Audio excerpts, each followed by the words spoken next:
KG रु PG मागणा पढ़ा चाहूले हो जातु प्रस्तुत। विवाद भितर सरकार आनिछंती एसओपी। बिना अर्थरे पढ़ा चाहूले श्रेणीगृह 100% रु सर्वनिम्न 75% उपस्थान आवश्यक। यह नियम छात्र छात्री क्षेत्र में कोहल हेबा सत्वे 65% उपस्थान निहाती जरूरी।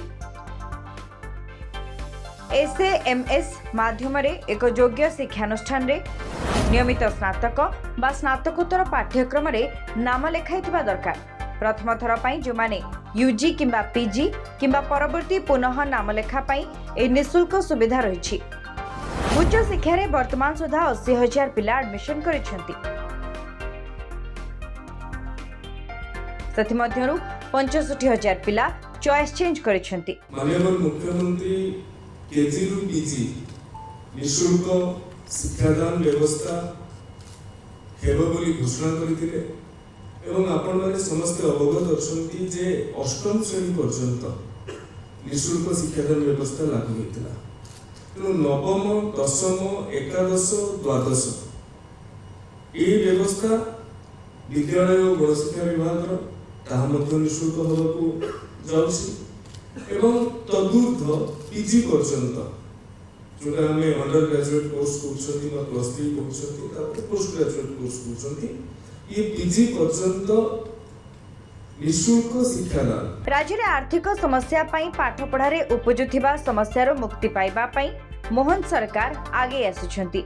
केजी रु पीजी मागणारे पढ़ाइबा पई घोषणा परे कैबिनेट रे अनुमोदन दैछंती राज्य सरकार। हेले पर मुहूर्त रे अनेक कॉलेज कर्तृपक्ष छात्र छात्री ठारू अर्थराशि नैथिले, याकु नै राज्य सरकार चारियाडू समालोचनार शिकार होइथिले। शेषरे उच्च शिक्षा मंत्री कहिछंती जो मानक ठारू अर्थ कॉलेज माने आदाय करिछंती सेमानकु प्रथम पर्याय नामलेखा शेष हेले टंका फेरस्त हेबो।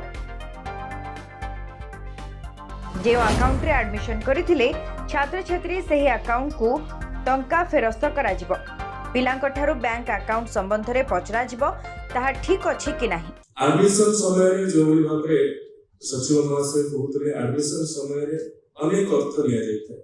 एडमिशन फी मध्ये गुटे रहिता, कॉलेज डेवलपमेंट फी मध्ये रहिता, सेमिस्टर फी मध्ये रहिता। सेतिरे लाइब्रेरी टू आरंभ करी लैबोरेटरी टू आरंभ करी एपरकी आईकर पय मध्ये रेडक्रॉस पय मध्ये एनसीसी एनएसएस ये अनेक फीस गुटे रहिता। ये सबु फीस को सरकार प्रदान करिवे कॉलेज। तेरो कॉलेज माने बिल्कुल एतिरे कोनोसी प्रकार से आर्थिक भाराक्रांत होइछिले सेमाने योजना लागू होवा कारण एमिति नभरवा उचित एवं उच्च शिक्षा विभाग रे प्रत्येक वर्ष कॉलेज माने केते पैसा छात्र छात्री को नउछथि एडमिशन समय रे ऑनलाइन रे प्रदत्त करिथांती। पिला माने ताहा को देखंती एवं सेही अनुसार अप्लाई करिथांती। पाठ पढ़ारू अभिभावक एवं छात्र छात्री को आर्थिक बोझमुक्त करा जाउछि। ओडिशा भली राज्य रे प्रथम थर पई कार्यकारी होईछि केजी रु पीजी मागणा पढ़ा। सेथिपई सरकारक एसओपी अनुसार जोगाई दिया जाउछि आर्थिक सहायता।